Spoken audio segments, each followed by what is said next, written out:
more sexual partners a young woman has in college, the more likely she is to be clinically depressed, on antidepressants, because sex for men is totally different than sex for women. Sex for women is emotional attachment, it is relational, it is not transactional, and is not purely physical. For whatever reason, the way men were designed and wired, sex, they could have sex with 9 people over 2 weeks and just like, okay, whatever. Like, it's not that big of a deal. It's completely different for young women. And so we have told young women through this hyper-feminist model, go act like men, and a lot of people end up severely depressed. He's actually making a lot of good points. He's making a lot of good points here. Hi, I have to film this, so can I give my friend my phone after I ask? Whatever you want. Okay, thank you. So with the rise of like red pill content creators, such as like men like Nick Fuentes or Andrew Tate, you know. Yeah.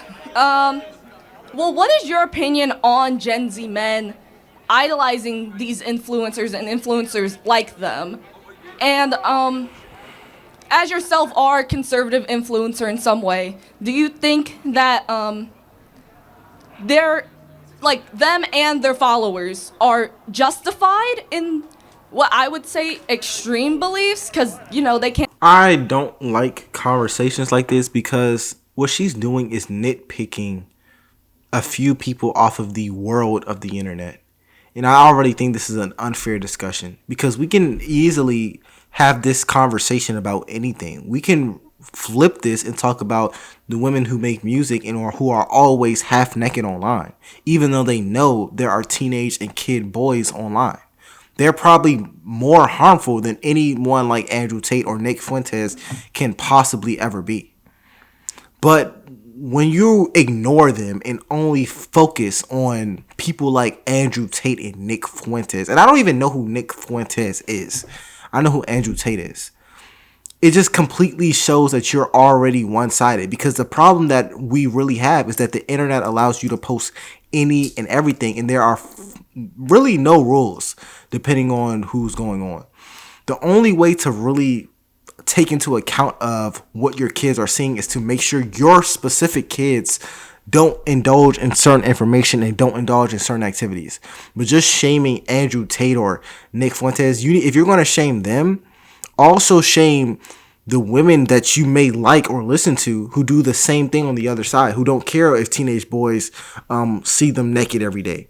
Also shame the people who are giving young women negative and bad advice, who are telling young women to scam men. The only point I'm getting at is that this problem exists everywhere. It doesn't just exist for young men joining the red pill. It exists for young women who are starting to hate men, or young women who are posting themselves naked for little boys to see. The problem is the internet, and the problem is that parents are not dictating or managing what their specific kids are indulging in. But let's continue. Can tend to skew to an extremity. But do you think that they are justified? And even then, with those beliefs, do you think that in a way they are tainting other people's view of the conservative community? It's a good question. Look, I have a great heart for young men that have grown up in a toxically feminine society that has told them that it's a problem that they exist and that they don't understand anything about male human development. They don't understand anything about what a 13, 14, or 15-year-old boy needs, how they grow, how they're largely immature and hyper-physical, and they know nothing about actually how to turn boys into men.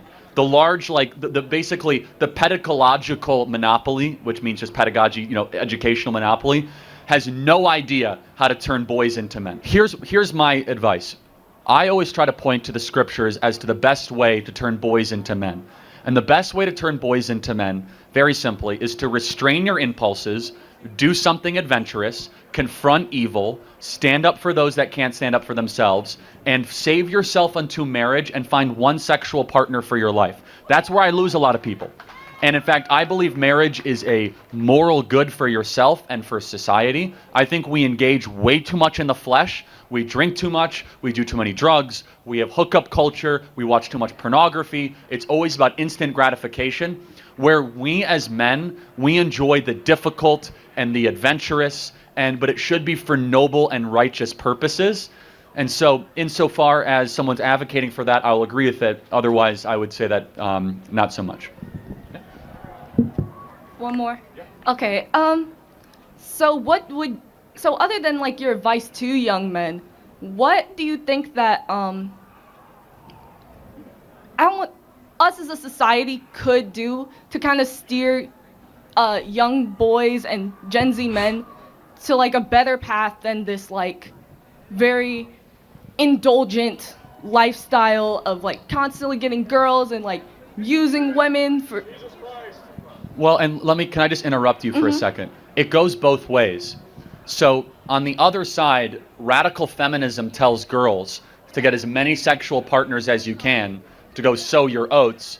And basically what the feminists have done is like every 19-year-old boy's dream, is that every girl is easy and accessible, and you don't have to work to go get sex. In the way it should be, a boy should have to become a very mature, very sophisticated person to get to the point of sex. So the boy doesn't have to grow up to get what he wants anymore. And so a lot of this is on women who have basically become pseudo OnlyFans models, going around selling themselves for basically for no price whatsoever, because free sex will liberate you. Let me say this as gently as I can. Free sex drives young women insane. The more sexual partners a young woman has in college, the more likely she is to be clinically depressed, on antidepressants, because sex for men is totally different than sex for women. Sex for women is emotional attachment, it is relational, it is not transactional, and is not purely physical. For whatever reason, the way men were designed and wired, they could have sex with 9 people over 2 weeks and just like, okay, whatever. Like, it's not that big of a deal. It's completely different for young women. And so we have told young women through this hyper-feminist model, go act like men, and a lot of people end up severely depressed. He's actually making a lot of good points. He's making a lot of good points here. The fundamental flaw of what he's saying is that men and women are different. And what society is going to tell you is that men and women are not different. The fact is this: men and women have different success stories, and men and women have different struggles. And if you're a man, if you're a woman, you know this. If you're a woman watching this, a man will never understand what it's like to give birth, ever. A man will never understand truly what it's like to have a period or to have a child come out of them. A man will never understand that. I don't care how many documentaries he watches. I don't care how much he says he gets it. He will never, ever get it. A woman will never understand what it's like to have to defend or have to be the head of your household when you have a wife and some kids. They will never understand the weight that a man carries every single day when he's leading a family. You will never really get it, because men and women, they just have different struggles. They have different success. They're just different. Not saying one is better or worse, just different. And the only thing that I'm bringing up with this is because when you teach a society that they're the same, that young women and young boys are the same, you treat them the same and they have the same struggles, you're hurting the society. You're bringing young men down and you're bringing young women down as well. But let's continue. The final thing I'll say is this, is that education is incredibly feminine in its approach and also in its staffing.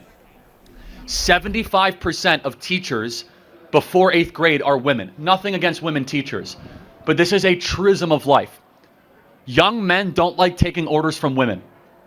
I'm sorry, it's just a fact of life. Young men need strong men to say, stop it, be better. And they will sit down and shut up when a man tells them. And so, especially one that has their act together. So all that to say, we need more strong biblical men that have their act together to actually get involved in young men's lives. And women, for the love of everything holy and good, stop giving your body away to every man that wants it and save yourself for marriage. You are the supply of the problem. So it's both sides.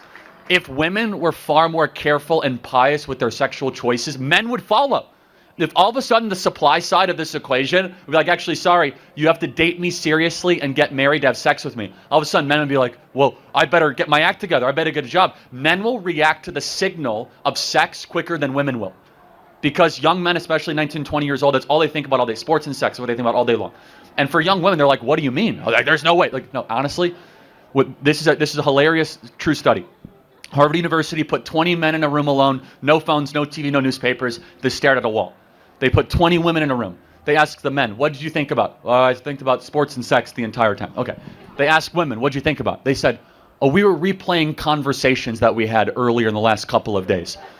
It is very rare that a man will ever repay a conversation in the history. Like, we're very forward thinking, and finally, we are very macro. Men are macro thinkers, women are micro thinkers. That is why if you sit down with somebody on campus that is a woman, she's probably talking about the grades in her class, her relationships, her friends, or things that people said to her. You sit down to a man on campus, he's talking about his crypto wallet, whether or not his DraftKings account is in the surplus or in a deficit, and whether or not, Donald Trump is going to take Greenland. The most macro thing imaginable. We are wired differently, and it's time for our educational system to reflect that. Thank you so much. I think this was a very good discussion. Let me know what you guys think in the comments below. Let me know whose side you're on. Further ado, my name is LFR Jojo. Like and subscribe, and I'll see you guys in the next one. Peace.